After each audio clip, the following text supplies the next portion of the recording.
Assalamualaikum dear students. Today we are starting our new unit. It is imperfect competition. What is imperfect competition? In fact, imperfect competition is the absence of perfect competition. We have studied two market system, perfect competition and the monopoly. In fact, these both systems are two extremes. And imperfect competition is a mixture of these two extremes, perfect competition and monopoly. There are different types of imperfect competition.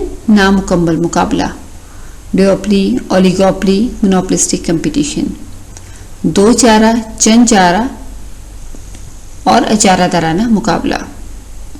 Today we will study not only about the नामुकम्मल मुकाबला imperfect competition but also about the duopoly, oligopoly and monopolistic competitions, which are the different forms of imperfect competition.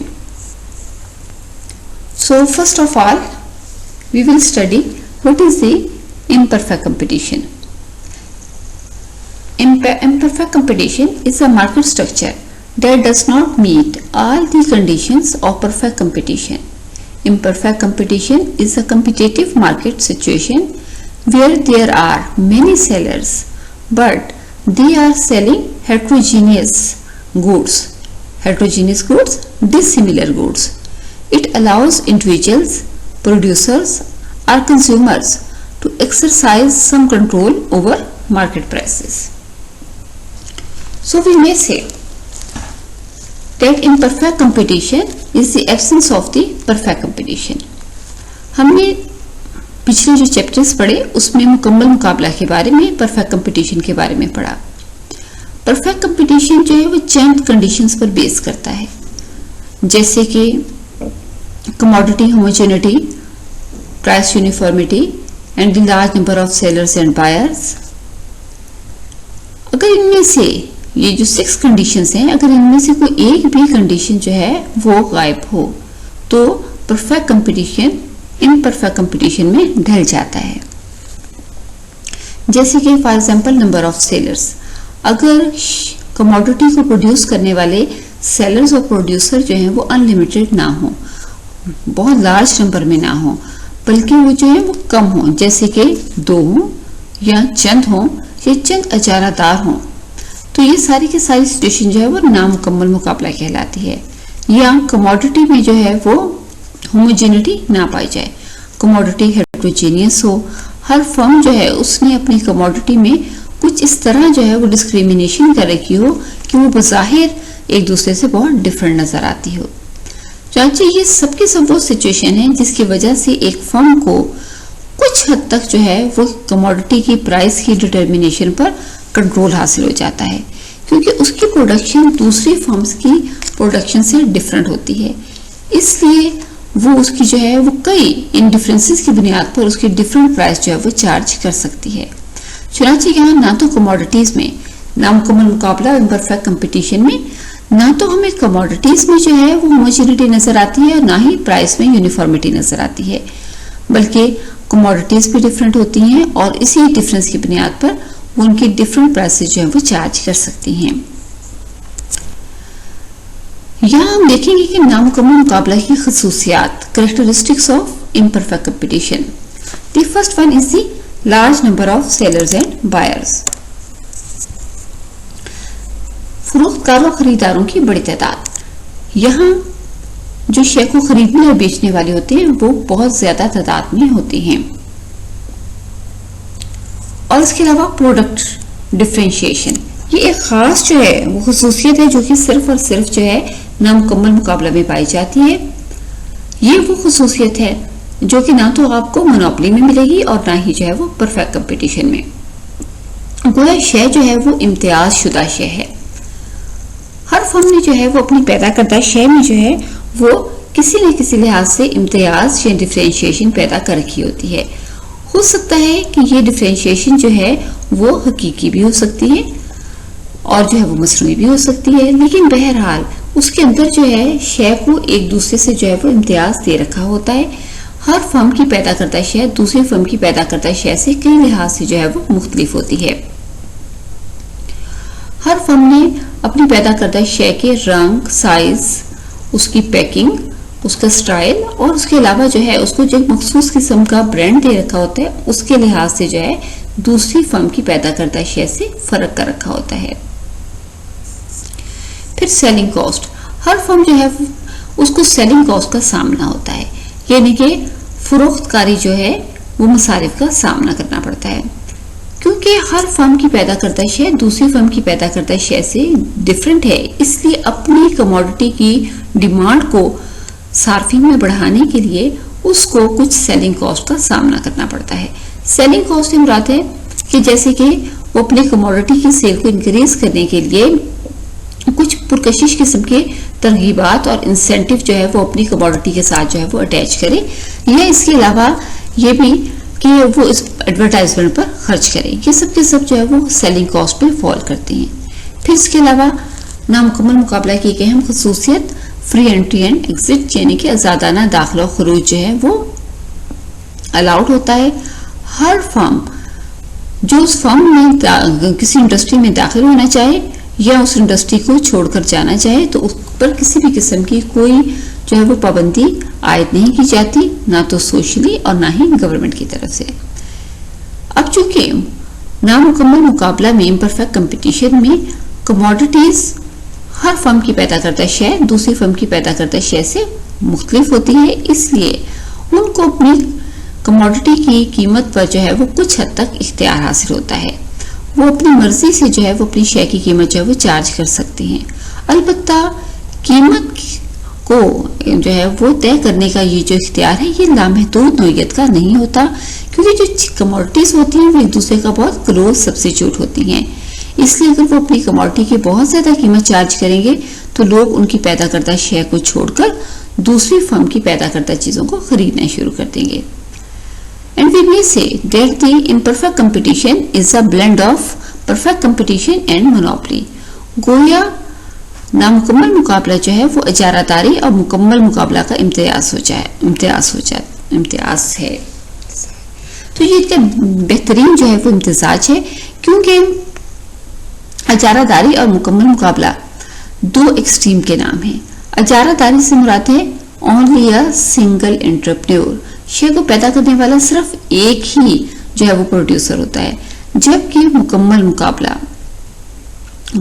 मुकाबला इसमें जो है वो खरीदार और फरोख्तकार जो है वो बहुत ज्यादा मिकदार में होते हैं। इजारादारी एक इंतहा का नाम है, मुकम्मल मुकाबला दूसरी इंतहा का। चुनांचे हम देखते हैं कि नामुकम्मल मुकाबला में इजारादारी की भी खसूसियात पाई जाती हैं और मुकम्मल मुकाबला की भी खसूसियात पाई जाती हैं। गोया हम कह सकते हैं कि इम्परफेक्ट कंपटीशन मोनोपोली और परफेक्ट कंपटीशन का एक इम्तिजाज है। There are three different types of imperfect competition. These are duopoly, oligopoly, monopolistic competition. चुनांचे नामुकम्मल मुकाबला की जो तीन इकसाम हम यहाँ स्टडी करने जा रहे हैं ये है दो जारा, चंद जारा और इजारादाराना मुकाबला। What is duopoly? Duopoly is a market structure in which two firms possesses all the market for a given product or service with product differentiation. Both the firms have complete control over the production and supply of a good. It can influence the price of a good. A duopoly can have the same impact on the market as a monopoly. गोया दो Zara एक ऐसी market की साख है जिसमें सिर्फ दो फर्म्स होती हैं, यानी बहुत ज्यादा फर्म्स की बजाय ये सिर्फ एक फर्म की बजाय जो है यहाँ दो फर्म्स पाई जाती हैं। गोया ये ना तो यहाँ मोनोपोली की सूरत हाल है और ना ही जो है वो परफेक्ट कंपटीशन की सूरत हाल है, यानी ना तो बहुत ज्यादा बायर्स है और ना ही सिर्फ एक सिंगल प्रोड्यूसर है, यानी ना तो बहुत ज्यादा प्रोड्यूसर है और ना ही सिंगल प्रोड्यूसर है, बल्कि यहाँ और सिर्फ जो है वो दो फर्म्स हैं जो कि कमोडिटी को प्रोड्यूस करेंगे और इसके अलावा पूरी की पूरी मार्केट में सिर्फ ये दो फर्म्स ही सप्लाई दे रही हैं। अब सवाल ये भी पैदा होता है कि क्या दोनों फर्म्स की पैदा करदा जो कमोडिटीज हैं क्या वो आइडेंटिकल हैं? बाज़ औक़ात ये आइडेंटिकल भी होती हैं, लेकिन ज्यादातर सूरत हाल में जो है इन्होंने अपनी कमोडिटीज में जो है वो डिफरेंशिएशन यानी कि इम्तियाज पैदा कर रखा होता है। अपनी कमोडिटीज की जो है वो कलर, साइज, उनकी पैकिंग में, और हो सकता है कि उसके अंदर जो मटेरियल इस्तेमाल किया गया हो उसमें भी जो है वो उन्होंने फर्क कर रखा हो। इस तरह दोनों फर्म्स की पैदा करता कमोडिटीज एक दूसरे से मुख्तलिफ होती हैं। अब चूंकि दोनों फर्म्स की पैदा करता कमोडिटीज देखने में एक दूसरे से बिल्कुल मुख्तलिफ हैं, इसलिए फर्म्स को काफी हद तक इस बात पर इख्तियार हासिल होता है कि वो अपनी पैदा करदा शय की जो है वो कीमत खुद जो है वो चार्ज कर सके, यानी कि वो मंडी की तय करता जो कीमत है जो कि तलब और रसद के तवाज़ुन से तय पाती है, उसकी बजाय वो खुद कीमत को जो है वो कुछ हद तक तय कर सकती है। उसकी वजह यह है कि उसको अपनी जो प्रोडक्शन है उसकी सप्लाई पर और उसकी प्रोडक्शन पर जो है बहुत हद तक जो है वो इख्तियार हासिल होता है, इसलिए वो प्राइस पर जाहिर है असरअंदाज भी होती है। और ये डुओपोली में अगर दोनों फर्म जो हैं वो आपस में इत्तेहाद कर लें तो ये बात मोनोपोली की ही जो है वो एक दूसरी किस्म बन जाती है। नामुकम्मल मुकाबले की दूसरी किस्म oligopoly, चिनचारा। An oligopoly is a market form wherein a market or industry is dominated by a small group of large sellers. Oligopolies can result from various forms of collusion that reduce market competition, which then typically leads to higher prices for consumer. अगर हम oligopoly को देखें तो oligopoly दरहकीकत में मंडी की एक ऐसी साख का नाम है जिसमें शय को प्रोड्यूस करने वाले बहुत थोड़े से a few producer who are producing the commodities, गोया लार्ज की बजाय एक स्मॉल ग्रुप होता है सेलर्स का जो कि उस शय को प्रोड्यूस कर रहा होता है, जैसे कि हो सकता है वो 7 to 10 तक हो। ओलिगोपोलिस्ट बस इतने ही होते हैं और ओलिगोपोलिस्ट भी उन्होंने भी अपनी कमोडिटी में जो है वो इम्तियाज यानी डिफरेंशिएशन पैदा कर रखी होती है। हर फर्म की पैदा करदा शय दूसरी फर्म की पैदा करदा शय से मुख्तलिफ होती है। नतीजतन जो है उन्हें भी अपनी कमोडिटी की प्राइस को तय करने पर, उसको फिक्स करने पर कुछ हद तक इख्तियार हासिल होता है। ओलिगोपोलिस्ट जो है वो बाज़ औक़ात जो है वो कंक्लूजन भी करती हैं और नॉन क्लूसिव मॉडल भी होते हैं। क्लूसिव मॉडल से मुराद ऐसा मॉडल है जिसमें जो है वो फर्म्स आपस में किसी भी किस्म का इत्तेहाद कर लेती हैं। फर्म्स के ये इत्तेहाद मुख्तलिफ किस्म के होते हैं, जैसे कि फर्म्स जितनी भी ओलिगोपोलिस्ट फर्म्स होती हैं वो आपस में मिलकर जो है वो एक क्लूजिशन कर लेती हैं, एक जो है वो क्लूसिव एग्रीमेंट में जो है वो दाखिल हो जाती हैं। इस क्लूसिव एग्रीमेंट के अंदर जो है फर्म्स आपस में मिलकर ये तय कर लेती हैं कि वो बस एक मखसूस हद तक जो है वो क्वांटिटी पैदा करेंगी। गोया क्वांटिटी बेस जो है वो क्लूसिव मॉडल्स भी होते हैं जिसके तहत जो है फर्म्स आपस में मिलकर ये एग्रीमेंट कर लेती हैं कि वो किसी भी शय की इससे ज्यादा मिकदार पैदा नहीं करेंगी ताकि कमोडिटी की क्वांटिटी कम रहे और डिमांड की निस्बत और प्राइस जो है वो ज्यादा हो जाए। या आमतौर पर ये उनका जो एक्सक्लूसिव एग्रीमेंट होता है ये आमतौर पर कीमत के बारे में भी होता है कि वो इससे ज्यादा कीमत जो या इससे कम कीमत जो वो चार्ज नहीं करेंगी। बहरहाल इस किस्म के जो एग्रीमेंट्स होते हैं वो कंज्यूमर्स की एक्सप्लॉयटेशन का बायस बनते हैं और अक्सर कंज्यूमर्स को जो है वो हायर प्राइसेस जो है वो पे करना पड़ती हैं। अगर हम ओलिगोपोली मार्केट्स का जो है वो की कैरेक्टरिस्टिक्स देखें तो इसमें हमें नजर आता है कि इंटरडिपेंडेंस, अगरचे ओलिगोपोलिस्ट फर्म जो हैं वो काफी हद तक जो हैं वो इंडिपेंडेंटली अपने फैसले कर सकती हैं, स्पेशली अपनी प्रोडक्शन और प्राइस डिटर्मिनेशन के बारे में, लेकिन इसके बावजूद वो बहुत हद तक एक दूसरे पर इंटरडिपेंडेंट होती हैं, जिसको हम आगे स्टडी भी करेंगे। इसके अलावा वो एडवर्टाइजमेंट पे खर्च करती हैं ताकि अपनी कमोडिटी जो कि दूसरी फर्म्स की पैदा करता है शय से मुख्तलिफ है उसको लोगों में जो है वो मकबूल बना सकें। इसके बावजूद अगरचे वो इंटरडिपेंडेंट भी हैं लेकिन इसके बावजूद उनके दरमियान आपस में बहुत शिद्दत से जो है वो कंपटीशन भी चलता है। हर फर्म चाहती है कि वो मार्केट का एक बड़ा हिस्सा जो है उसको अपने को कैप्चर कर ले और उसकी डिमांड जो है मार्केट साइज उसका जो है वो बढ़ जाए। फिर इसके अलावा जो है आजादाना दाखिला खरोच है, उनको जो है अलबत्ता यहाँ बैरियर्स का भी सामना होता है। फर्म्स खुद कुछ ऐसी जो है वो टेक्निक्स अप्लाई करती हैं कि फर्म जो है वो बहुत तेजी के साथ जो है वो इस इंडस्ट्री में दाखिल ना हो। अलबत्ता अगर देखा जाए तो कानूनी तौर पर उसमें आज़ादाना और दाखिला खरूज मौजूद होता है। कोई फर्म अगर इस इंडस्ट्री में दाखिल होना चाहे या छोड़कर जाना चाहे तो उस पर कोई पाबंदियां तो नहीं होती, लेकिन खुद जो ओलिगोपोलिस्ट फर्म्स होती हैं उन्होंने कुछ इस किस्म की जो है वो बैरियर्स जो है वो पैदा कर रखी होती हैं, जिससे बाज़ औक़ात वो शेयर की कीमत कम चार्ज करती हैं ताकि जो है वो बैरूनी जो फर्म्स हैं, जो कि नई फर्म्स इंडस्ट्री में दाखिल हो रही है, वो उसमें दाखिल ना हो सके, यानी कि उसकी कॉस्ट जो है वो इतनी कम कीमत से पूरी ना हो सके। फिर जो है वो लैक ऑफ यूनिफॉर्मिटी उनकी पैदा करता है, जो कमोडिटी होती है और चार्ज प्राइसेस, आमतौर पर उसमें यूनिफॉर्मिटी नहीं पाई जाती, यकसानियत नहीं पाई जाती, बल्कि पैदा करता शेयर भी जो है वो डिसिमिलर होती है और चार्ज प्राइसेस भी जो है वो डिसिमिलर होती हैं। और ये तो हमने पढ़ा ही है कि शेयर को प्रोड्यूस करने वाले large number of sellers and buyers नहीं होते, बल्कि फ्यू सेलर्स होते हैं जो कि कमोडिटी की प्रोडक्शन कर रहे होते हैं और उसकी सप्लाई प्रोवाइड कर रहे होते हैं। इम्परफेक्ट कंपटीशन की तीसरी form it is called monopolist competition, monopolistic competition या इजारादाराना मुकाबला। Monopolistic competition is a type of imperfect competition such that many producers sell products that are differentiated from one another and hence are not perfect substitute। गोया के इजारादाराना मुकाबला या monopolistic competition market की एक ऐसी situation का नाम है जिसमें कई एक इजारादार आपस में मुकाबला कर रहे होते हैं और हर फर्म ने अपनी शेयर में इम्तियाज पैदा किया हुआ होता है। जैसे अगर पाकिस्तान में देखिए तो shampoo, washing powders, toothpaste and soap, ये सब की सब ऐसी सनतें जिन्होंने जो है वो अपनी प्रोडक्ट्स में जो है वो थोड़े थोड़े डिफरेंस के साथ जो है वो इम्तियाज या डिफरेंशिएशन जो है वो पैदा की होती है। अगर हम मोनोपोलिस्टिक कंपटीशन की कैरेक्टरिस्टिक्स देखें तो यहाँ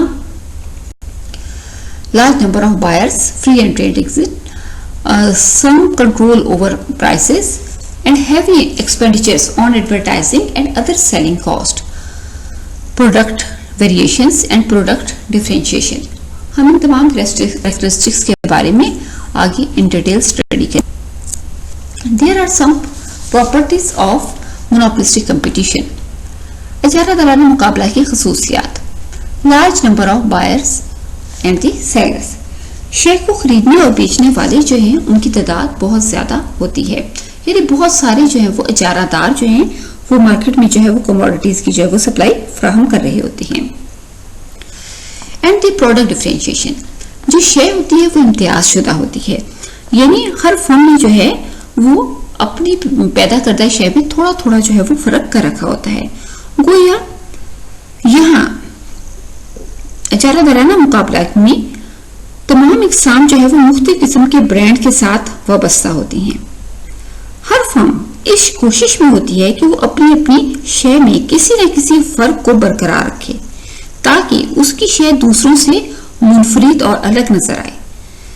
इस सूरत हाल में सार्फिन किसी न किसी फर्म से मुंसलिक हो जाते हैं और फर्में इस बात का नाजायज फायदा उठाकर उनको एक्सप्लॉइट करती हैं, उनका इस्तेहसाल करती हैं, जबकि दूसरी तरफ सार्फिन इस कश्मकश में रहते हैं कि वो कौन सी शेयर खरीदें और कौन सी शेयर ना खरीदें। अक्सर औकात पुरकशिश इंसेंटिव्स यानी पुरकशिश किस्म की तरगीबात, गिफ्ट स्कीमों की बिना पर गैर मियारी और जाली अशिया भी खरीद ली जाती हैं। इस तरह सार्फिन की फलाह में भी कमी आती है। अब अगर देखें तो ये प्रोडक्ट डिफरेंशिएशन, क्या ये जो फर्क है, क्या ये जो इम्तियाज है, ये हकीकी है या मसनूई? तो दर हकीकत में हर इजारादार ने अपनी शेयर में जो इम्तियाज या डिफरेंशिएशन पैदा की होती है, ये डिफरेंशिएशन या इम्तियाज हकीकी भी हो सकता है और मसनूई भी। हकीकी इम्तियाज से मुराद ये है कि जो शेयर की पैदावार में जो मटेरियल इस्तेमाल किया जा रहा है उस मटेरियल में फर्क हो सकता है, जबकि जो मसनूई फर्क है, मसनूई जो है वो डिफरेंशिएशन है, उससे मुराद ये है कि ये जस्ट जो है वो इश्तिहारबाजी, पुरकशिश पैकिंग, ब्रांड और इसके अलावा जो है दुकानदारों के बेहतर सलूक या मोहल्ले वकू के फर्क की वजह से जो है हमें जो है वो एक शेयर जो है वो दूसरे से जो है वो मुख्तलिफ दिखाई देती है।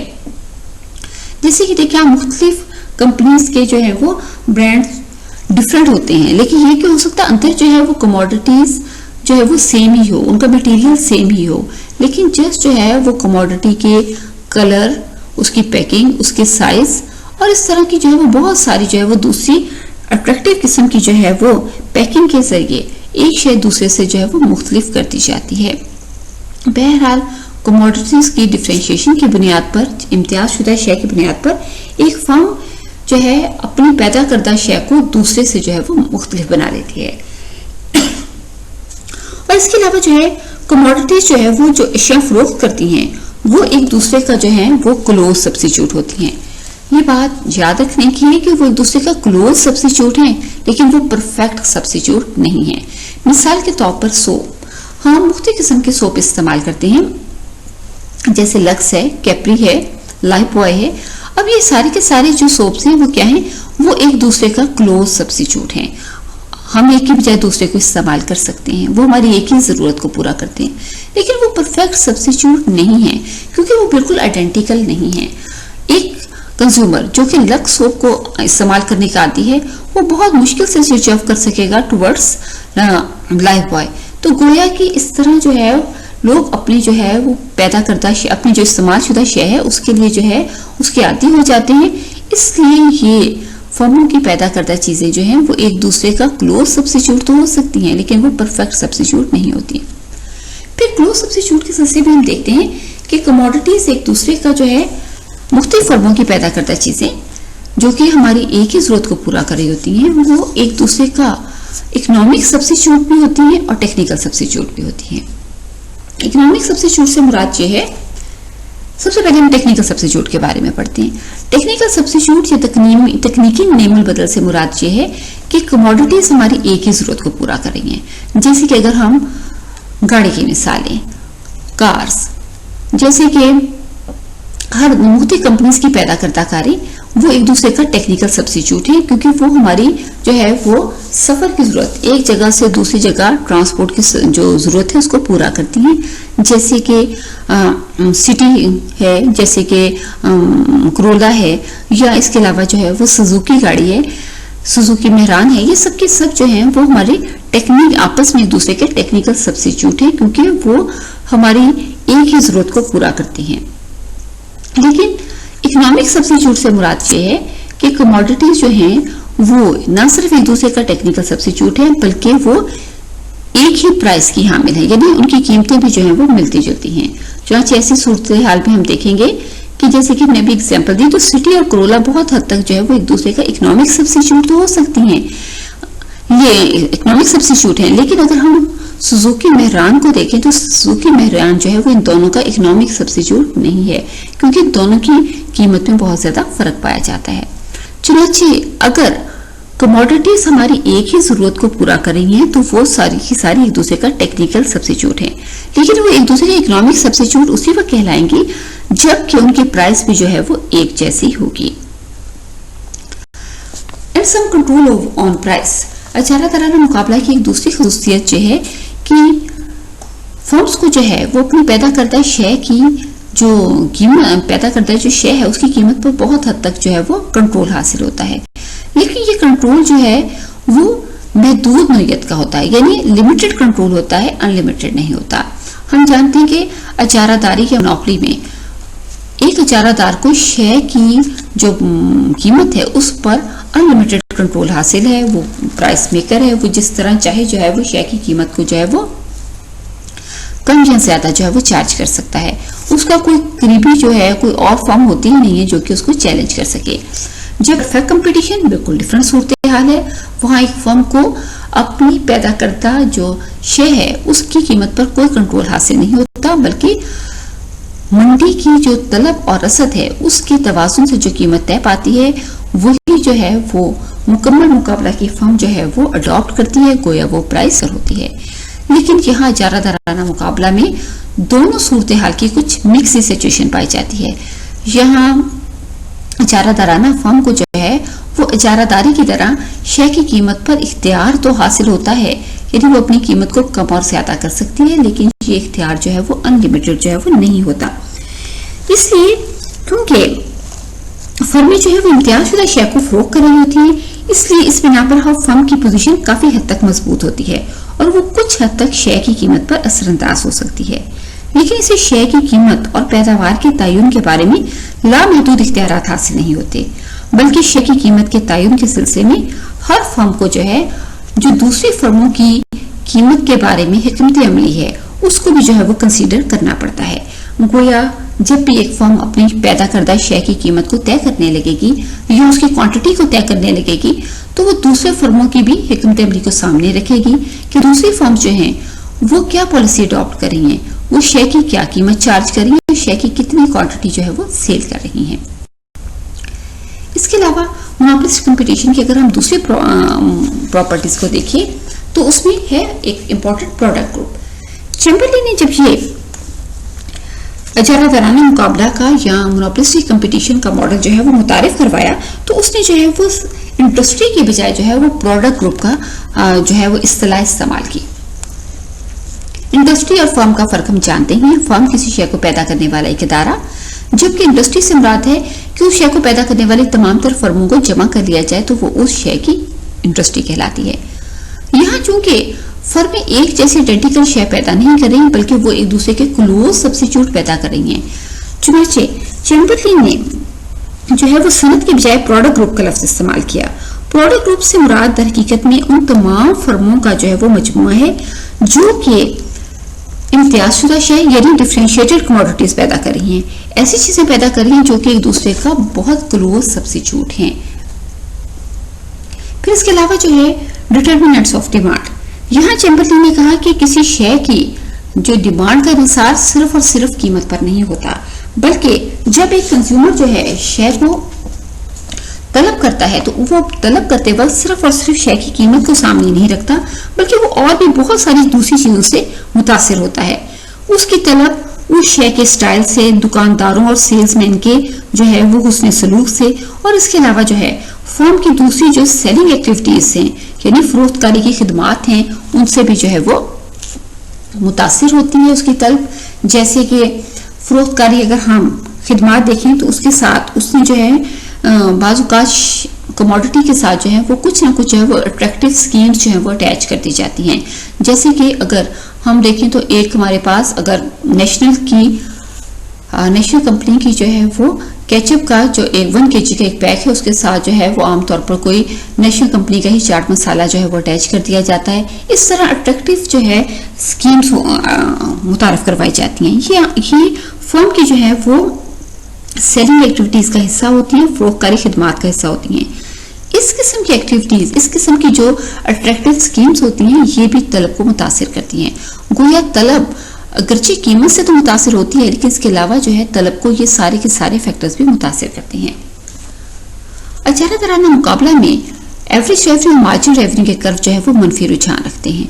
उसके पीछे वजह यह है, नेगेटिवली स्ट्रोक्ड होते हैं। उसके पीछे वजह यह है कि जब एक monopolistic firm monopolistic competitive firm वो अपनी शेयर को ज्यादा मिकदार में फरोख्त करेगी तो उसको लाजमन उस शेयर की कीमत कम करना पड़ती है। गोया अगर वो अपने मुनाफे को ज्यादा करना चाहती है तो 2 पॉलिसीज अडॉप्ट कर सकती है, या तो शेयर की कीमत ज्यादा चार्ज कर ले। अगर वो शेयर की कीमत ज्यादा चार्ज करते हैं तो ऑटोमेटिकली उसकी वो क्वांटिटी वो सेल्ड कुछ कम हो जाएगी यानी मिकदार फरोख्त कुछ कम हो जाएगी। और अगर वो अपनी मिकदार फरोख्त को बढ़ाना चाहती है अपने मुनाफे को ज्यादा करने के लिए तो जाहिर उसको कम कीमत चार्ज करना पड़ेगी। इसीलिए एवरेज रेवेन्यू मार्जिन रेवेन्यू के कर्व नीचे को गिरते हैं।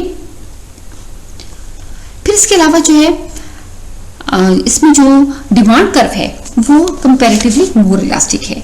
अब यहाँ डिमांड कर्व है वो दोनों इंतहा है उनके दरमियान में पाया जाता है यानी मोनोपोली की इंतहा और परफेक्ट कंपटीशन की इंतहा के दरमियान में मिलेगा। मोनोपोलिस्टिक कम्पिटिटिव फर्म यानी इजारादाराना फर्म का खते तलब होता है वो ना तो परफेक्ट कंपटीशन की तरह परफेक्टली इलास्टिक होता है यानी बिल्कुल वो हॉरिजॉन्टल लाइन नहीं होता और ना ही ये मोनोपोली की तरह वो लेस इलास्टिक होता है, बल्कि ये वो मोनोपोली की निस्बत कदरे ज्यादा इलास्टिक होता है। और उसके पीछे ज़ाहिर है वजह भी यही है कि बहुत सारी फर्म्स हैं जो कि उस कमोडिटी को वो उसकी सप्लाई वो दे रही होती हैं। फिर यहाँ हमें सेलिंग कॉस्ट का भी वो सामना होता है, फरोख्तकारी के मसारिफ। गोया फर्म को ना सिर्फ जो है वो प्रोडक्शन कॉस्ट का सामना होता है, वो शेयर को प्रोड्यूस करने पर उसको 4 फैक्टर्स ऑफ प्रोडक्शन पर खर्च भी करना पड़ता है, बल्कि इस तरफ से उसको सेलिंग कॉस्ट पर भी जो है खर्च करना पड़ता है। सेलिंग एक्टिविटीज क्या हैं? सेलिंग एक्टिविटीज जिस पर उसको जो है वो मसारिफ का सामना होता है। हकीकत में मोनोपोलिस्टिक कंपटीशन की एक इम्पोर्टेंट जो है वो फीचर ये भी है कि फर्म्स को अपनी शेयर की फरोख्त को बढ़ाने की खातिर फरोख्तकारी की सरगर्मियों का सहारा लेना पड़ता है। गोया कि बहुत सारी सेलिंग एक्टिविटीज में इंडल्ज होना पड़ता है, जिसमें यकीनन सबसे जो है वो नुमाया सरगर्मी जो है वो इश्तिहारबाजी, पुरकशिश, पैकिंग, गिफ्ट स्कीमें वगैरह शामिल है। लिहाजा हर फर्म ग्राहक हासिल करने के लिए बेहतर से बेहतर फरोख्तकारी जो सरगर्मी है, यानी कि बेहतर से बेहतर जो है वो सेलिंग एक्टिविटीज का सहारा लेगी। जाहिर है इसकी वजह से फर्मों की कॉस्ट भी जो है वो बढ़ती चली जाएगी, लेकिन ये सारे के सारे जो मसारिफ में इजाफा होगा, इसका बोझ किस पर डाला जाता है? इसका बोझ सार्फिन पर डाल दिया जाता है और उन्हें शेयर की ज्यादा कीमत जो है वो शेयर की ज्यादा कीमत जो है वो देना पड़ती है। और ये भी देखने में आया है कि फर्मों के दरमियान इश्तिहारबाजी, गिफ्ट स्कीमें और बेहतर इलाकों और बेहतर मार्केटों के हसूल के लिए और ग्राहकों को तरगीबात देने के सिलसिले में जो है वो एक अजीब सी वार, एक अजीब जो है वो जंग सी जो है वो शुरू हो जाती है। और अक्सर ये भी देखने में आया कि फर्में जो है वो मार्केट और ग्राहक हासिल करने के लिए गैर अखलाकी सरगर्मियां जैसे कि रिश्वत, कमीशन वगैरह में भी जो है वो मशगूल नजर आती हैं। जैसे कि हमने अक्सर देखा होगा फार्मास्यूटिकल कंपनियां और बहुत सारी दीगर जो है वो मल्टीनेशनल कंपनियां भी जो है वो इस किस्म की एक्टिविटीज में इन्वॉल्व होती हैं। बहरहाल ये इसका एक नेगेटिव पॉइंट है। यहाँ है हम देख रहे हैं मोनोपोलिस्टिक कंपटीशन की कुछ असम्पशंस। इसमें हम देखते हैं कि यहाँ large number of sellers and buyers, यानी फरोख्तकार की और खरीदारों की एक बड़ी तादाद होती है। आजादाना दाखिल खरूज होता है। फर्म का मकसद प्रॉफिट मैक्सिमाइजेशन होता है। गोया फर्म रैशनल बिहेवियर पर बेस करती है। वो बाशोर फर्म होती है। आमदनी पैदाइश की हम सरगर्मियां जो हैं, हम कहते हैं कि आमदनी पैदाइश की जो कीमतें हैं वो इस दौरान फिक्स रहती हैं, साकिन रहती हैं। टेक्नोलॉजी का मयार भी साकिन रहता है। गोया कि ये एक स्टैटिक मॉडल है, डायनामिक मॉडल है, जिसमें बहुत सारी चीजें तब्दील नहीं होती, जैसे कि आमदनी पैदाइश की कीमतें और टेक्नोलॉजी का मयार नहीं बदलता। और जो फर्म्स हैं उनको अपनी पैदा करदा शय की तलब यानी मार्केट डिमांड से मुतालिक और अपनी पैदा करदा जो शय है उसके मसारिफ, उसकी जितनी भी कॉस्ट होती है उसके बारे में मुकम्मल तौर पर मालूमात जो है वो हासिल होती हैं। हमने देखा था, हमने भी पढ़ा कि इसमें मोनोपोलिस्टिक जो फर्म है, अजारा दराना फर्म है, उसका मार्जिनल रेवेन्यू, एवरेज रेवेन्यू और डिमांड रेवेन्यू कर्व जो है वो नेगेटिवली स्लोप्ड होते हैं। इसकी वजह हमने पीछे स्टडी भी की कि फर्म अगर अपनी मोनोपोलिस्टिक फर्म अपनी शेयर जो है वो ज्यादा मिकदार में फरोख्त करना चाहेगी तो उसको शेयर की कीमत जो है वो पहले की निस्बत कम करना पड़ेगी। एक्स एक्सिस यहाँ में जो है वो हमने एक्स एक्सिस पर जो है वो आउटपुट ली है और वाई एक्सिस पर जो है वो रेवेन्यू ली है। ये एवरेज रेवेन्यू और मार्जिनल रेवेन्यू दोनों का जो है वो नेगेटिवली स्लोप्ड है। इसकी वजह ये है कि फर्म जो है अगर अपनी प्रोडक्शन को, अगर कीमत को बढ़ाना चाहेगी तो जाहिर है कि उसकी जो है वो आउटपुट, उसकी जो क्वांटिटी सेल है वो कम हो जाएगी। और अगर वो अपनी क्वांटिटी सेल को बढ़ाना चाहेगी तो उसका लाजमी जो है वो कीमत को कम करना पड़ेगा, क्योंकि तभी लोग जो है कम कीमत पर ही जो है उसकी शेयर को ज्यादा मिकदार में खरीदेंगे। और हम जानते हैं एवरेज रेवेन्यू का कर्व बैक वक्त डिमांड कर्व भी है, इसलिए आप देख सकते हैं कि मोनोपोलिस्टिक फर्म का डिमांड कर्व या एवरेज रेवेन्यू कर्व कैसा है, वो नेगेटिवली स्लोप्ड है। और ये हमने हमेशा ही देखा कि मार्जिनल रेवेन्यू, एवरेज रेवेन्यू जो है वो दोनों नीचे को गिरते हैं, लेकिन मार्जिनल रेवेन्यू का कर्व एवरेज रेवेन्यू के कर्व निस्बत ज्यादा तेजी से गिरता है, बल्कि आप कह सकते हैं कि डबल रफ्तार से गिरता है। जैसे कि आप यहाँ देखते हैं कि एवरेज रेवेन्यू का कर्व जो है वो मार्जिनल रेवेन्यू के कर्व की निस्बत ज्यादा रफ्तार के साथ जो है वो गिर रहा है। यह हम देखेंगे कि इजारा दराना मुकाबला के तहत फर्म का तवाज़ुन, equilibrium of the firm under the monopolistic competition. यहाँ दो कंडीशंस हैं। कंडीशंस वही हैं जो कि हमने तकरीबन परफेक्ट कंपटीशन में भी वही पढ़ी, मोनोपोली में भी वही पढ़ी। नेसेसरी कंडीशन, जरूरी शर्त यह है कि मार्जिन कॉस्ट मार्जिन रेवेन्यू के बराबर हो, यानी जहां पर किसी फर्म के मुख्तलिफ मसारिफ उसकी मुख्तलिफ वसूलियों के बराबर हो जाते हैं, वही इजारा दराना फर्म को तवाज़ुन हासिल होता है। और दूसरी है सफिशिएंट कंडीशन, यानी मार्जिन कॉस्ट की स्लोप जो है वो मार्जिन रेवेन्यू की स्लोप से ज्यादा हो। मार्जिन कॉस्ट की स्लोप पॉजिटिव हो, मार्जिन रेवेन्यू की स्लोप जो है उसकी निस्बत बहरहाल मार्जिन कॉस्ट की स्लोप जो है वो ज्यादा हो। गोया कि हम ये भी कह सकते हैं कि मार्जिन कॉस्ट का खत जो है वो मार्जिन रेवेन्यू के कर्व को जो है वो नीचे से कता करे। ये दो शर्त जहां पूरी हो जाएंगी वहां फर्म को अचारा तराना फर्म को तवाज़ुन हासिल होगा। आज का हम अपना लेक्चर जो है वो इसी पॉइंट पर जो है वो खत्म करेंगे। नेक्स्ट लेक्चर में हम देखेंगे कि इन सारे के सारी जो है हमने आज जो टॉपिक जो है वो स्टडी किए, जो इन्फॉर्मेशन जो है वो हमने हासिल की, इन इन्फॉर्मेशन की बेस पर जो है हम अगले लेक्चर में देखेंगे कि इजारा दाराना फर्म जो है वो क्यों कर जो है वो तवाज़ुन हासिल करती है और किस तरह उसकी जरूरी और तसल्ली बख्श शर्त जो है वो किस पॉइंट पर जाकर पूरी होती है, और क्या इजारा दाराना फर्म जो है वो मुकम्मल मुकाबला अरसे तवील और अरसे कलील में क्या वो अब नॉर्मल प्रॉफिट हासिल कर सकती है या उसको लॉस का सामना होता है, और अरसे तवील में उसके तवाज़ुन की क्या सूरत हाल होती है। ये सब का सब हम इंशाल्लाह अगले लेक्चर में देखेंगे।